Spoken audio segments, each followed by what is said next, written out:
Les séries de conversations Footprint mettent en lumière les réflexions et les expériences de dirigeants accomplis qui envisagent leur travail comme un véritable ministère, aussi bien dans leur environnement professionnel que dans la sphère du marché. La conversation Footprint de cette semaine nous conduit à la 4e et dernière partie de notre réflexion sur les principes du succès, fondée sur 2 Chroniques 32 versets 27 à 29. Nous avons l'honneur de recevoir à nouveau son Excellence le roi Ézéchia, de qui l'Écriture atteste qu'il réussissait dans toutes ses entreprises. Comment définissait-il le succès à la lumière de Dieu? Quel en fut le secret derrière son succès?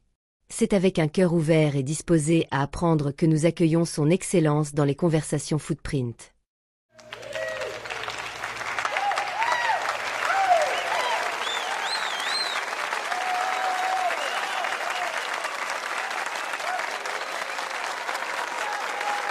Il est difficile de croire que nous arrivions déjà au terme de cette série.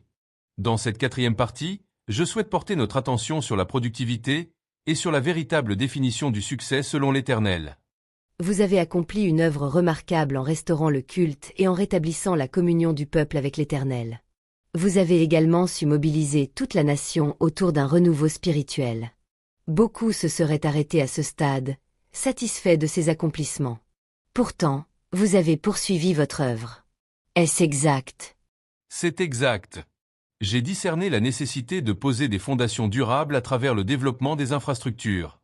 Une nation ne peut croître ni être préservée sans structure solide. La sécurité, la prospérité et le bien-être du peuple reposent aussi sur cela. J'ai donc bâti des villes, mis en place des systèmes d'irrigation et des entrepôts. Et lorsque Sanchérib s'est levé contre nous, j'ai renforcé les murailles, élevé des tours, sécurisé les sources d'eau et organisé l'armée. La préparation faisait partie intégrante de notre responsabilité devant Dieu. Votre gouvernance fut donc à la fois productive et visionnaire. Vous avez investi dans les infrastructures avant et pendant la crise. Pourquoi ne pas vous être reposé exclusivement sur la foi? Parce que la foi authentique n'exclut jamais la préparation. La préparation ne nie pas la foi, elle en est l'expression concrète. Les infrastructures ne sont pas un signe de défiance envers Dieu, mais une foi mise en œuvre par l'obéissance et la sagesse. D'où viennent la sagesse, l'intelligence et les ressources nécessaires pour bâtir, sinon de l'Éternel? Et malgré tout cela, j'ai rappelé au peuple ce qui est écrit en 2 Chroniques 32 verset 8. Avec lui est un bras de chair, mais avec nous est l'Éternel, notre Dieu. Notre victoire n'a pas été le fruit de la pierre, des murs ou de l'armée, mais de notre confiance totale en l'Éternel. Vous avez ainsi vu la chute de ce roi orgueilleux qui avait outragé l'Éternel, le Dieu d'Israël. Comment Dieu a-t-il opéré cette délivrance? En réponse à nos prières, conduites sous l'onction du prophète Ésaïe, l'Éternel est intervenu souverainement. Il envoya un ange qui extermina tous les vaillants guerriers, les chefs et les officiers dans le camp de Sanchérib. L'Éternel réduisit au silence celui qui blasphémait, et il se retira dans son pays, couvert de honte.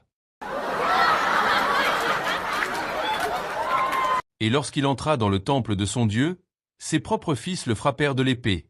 Ainsi se termine toujours l'orgueil qui s'élève contre le Très-Haut. Une question nous parvient de l'auditoire. Vous avez partagé 4 principes fondamentaux du succès. 1. La pureté et la présence de l'Éternel. 2. Les prêtres et les Lévites. 3. Le peuple. 4. La productivité. Pourquoi n'avoir pas ajouté le but et la position? Parce que, par ces 4 principes, j'ai livré l'essence même de ma définition du succès. Le but n'est pas un principe parmi d'autres, il est le fondement invisible qui soutient chacun de ces principes. Le succès consiste à mettre ces principes au service du dessein pour lequel Dieu nous a envoyés sur cette terre. Quant à la position, elle n'a jamais constitué pour moi un critère de réussite.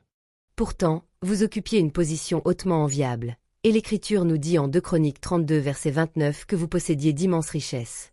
Pourquoi la position vous semblait-elle secondaire? Certes, j'avais une position élevée et une grande abondance de biens. Mais aurais-je pu parler de succès si j'avais perdu la pureté de mon cœur et la présence de mon Dieu? Non. Si j'avais méprisé les prêtres et les Lévites? Non. Si j'avais opprimé, manipulé et exploité le peuple confié à ma garde? Non. Et si, malgré mes richesses, je n'avais laissé aucun héritage tangible pour le développement et le bien-être de la nation? Non. C'est pourquoi, à partir de mon vécu, j'ai formulé ces 4 principes. Ils expriment la vision du succès qui a guidé chacune de mes décisions.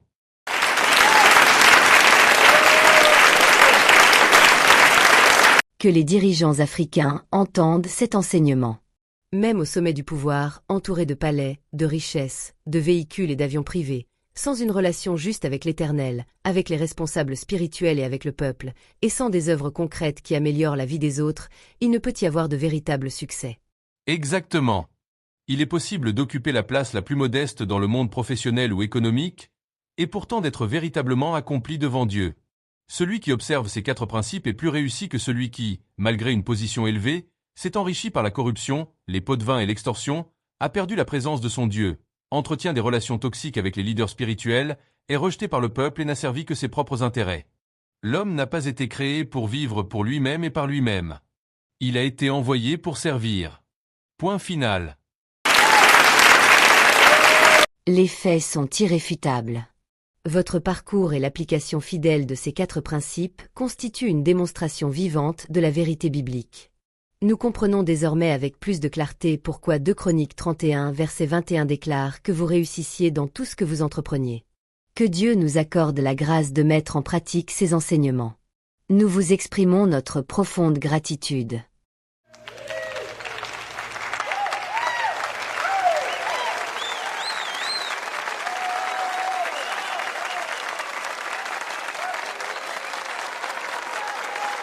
Si la série de conversations Footprint a été une bénédiction pour vous, veuillez la transmettre à d'autres personnes pour qu'elle soit une bénédiction pour d'autres.